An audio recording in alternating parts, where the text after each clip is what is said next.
I don't think I'm gonna vent to my auntie ever again, which really I wasn't venting.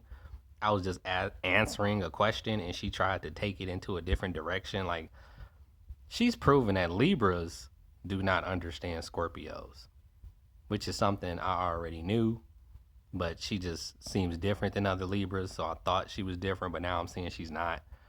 And she keeps bringing up rent when it's like, okay, if you're talking about your Scorpio daughter, that's something different. If you're talking about me, you don't know what the fuck you're talking about. Because rent is not something either one of my parents has ever asked me for. The reason they don't want me in this house has nothing to do with rent. And it has everything to do with them wanting to control my personality. So my mom ain't never asked me for rent. My father has never asked me for rent. But what both of them have in common is they both try to control how I speak, how I look, how I operate. They control freaks and they abuse their power. And they only have power in this house, which is why I say I just need to move out. I don't need to change my personality at all. I need to change my location. So stop fucking talking about rent. And it's like, you kicked your daughter out because of rent and because she didn't want to watch your dogs or whatever. That ain't got shit to do with me. But it's still showing me why her daughter, her Scorpio daughter, would take issue with her. Like, and her Scorpio daughter already has her own set of dogs and two daughters. Whereas, like, so you want her to take care of her dogs and your dogs and her two daughters. Like, no, I would have moved the fuck out too. That's too much for one person. And her daughter has two daughters and she's only had one daughter. So it's like, you don't even get it because you never went above having one kid. So, people not understanding Scorpios is why y'all have a lot of fucking problems with Scorpios. She only wants to focus on her daughter having a smart ass mouth when it's like, yeah, but what's triggering it?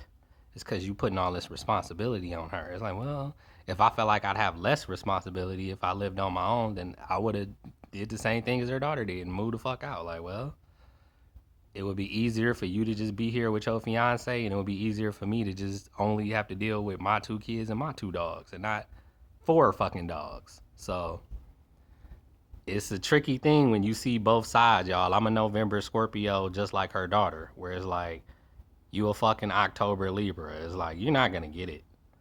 You're not gonna get it, but I would think she would get it knowing that she has a Scorpio daughter. So obviously, you could have a son and a daughter that's a November Scorpio and still not fucking understand them at all. So, and she ain't the only one, man. Like, that's why I make the distinction between October Scorpions and November Scorpions, because we are not understood at all, the November ones. The October ones, you might have some kind of hope because they go act more like fucking Libras anyway. They don't really act like real Scorpios like that, you know, unless your name is Miss Hawaii. So it's certain October Scorpios like, well, you actually act more like a November one, but that's so rare. That's so rare. And they talk so goddamn much. That's the main thing I notice about the October ones. They just talk motor mouths, jabberjaws. They talk all the goddamn time. Like, shut the fuck up sometimes. For real. But instead of acknowledging that, they'll act like the November ones is the ones with the problem. No, we ain't got the problem. We actually are the ones with the solution.